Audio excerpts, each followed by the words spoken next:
Hello guys, आज की video में हम लोग जानने वाले हैं संविधान निर्माण का रास्ता। दोस्तों, इस वीडियो में हम लोग जानेंगे भारतीय संविधान निर्माण का रास्ता कैसे शुरू हुआ। तो आइए दोस्तों, इस वीडियो को शुरू करते हैं बिना समय गवाए हुए। 1928 में ही मोतीलाल नेहरू और कांग्रेस के 8 अन्य नेताओं ने भारत का एक संविधान लिखा। दोस्तों, मोतीलाल नेहरू जो जवाहरलाल नेहरू के पिता थे और उन्होंने और अन्य 8 कांग्रेस के प्रमुख नेताओं ने भारत का 1928 में एक संविधान लिखा। और दोस्तों, 1931 में कराची में हुए भारतीय राष्ट्रीय कांग्रेस के अधिवेशन में एक प्रस्ताव में यह रूपरेखा रखी गई थी कि आज़ाद भारत का संविधान कैसा होगा। और दोस्तों, 1928 में पहला एक संविधान बनाया गया था और 1931 में एक अलग संविधान का रूपरेखा कैसा होगा इसका एक रूप तैयार किया गया। और आगे जानते हैं दोस्तों, इन दोनों ही दस्तावेजों में स्वतंत्र भारत के संविधान में सार्वभौमिक बेशक मताधिकार, स्वतंत्रता और समानता का अधिकार और अल्पसंख्यकों के अधिकारों की रक्षा की बात कही गई थी।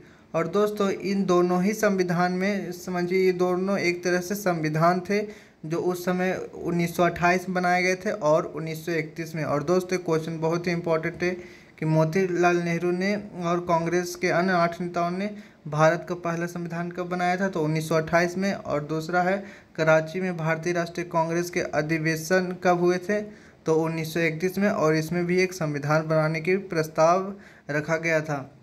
और दोस्तों, इस संविधान की प्रस्ताव में क्या क्या बातें कही गई थी। सबसे पहला, सार्वभौमिक वयस्क मताधिकार। इसका मतलब है दोस्तों कि भारत के सभी वयस्क व्यक्तियों को, जिनकी आयु एक वयस्क एक निश्चित आयु पूरी कर लेंगे, तो उन्हें वोट देने का अधिकार होगा। और जिस समय दोस्तों हमारा संविधान बना था, उस समय सभी व्यक्तियों के लिए वोट देने की उम्र निर्धारित की गई थी 21 वर्ष, लेकिन 1989 में इसे घटाकर कर दिया गया 28 वर्ष।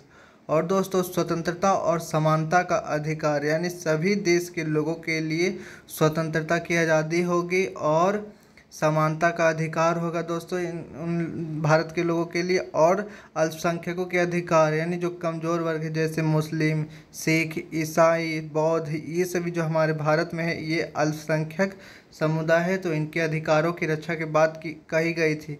इस प्रकार संविधान की रचना करने के लिए बैठक से पहले ही कुछ बुनियादी मूल्यों पर सभी नेताओं की सहमति बन चुकी थी। और दोस्तों, हमारे संविधान बनने से पहले ही ये 2 संविधान बताते हैं कि हमारे संविधान बनाने के लिए कुछ मूलभूत बातें, बुनियादी बातों पर चर्चा पहले ही हो गई थी, जिससे हमारे संविधान का रास्ता शुरू हो गया था बनने, और इससे हमारे संविधान को बनने में कोई दिक्कत नहीं आई थी।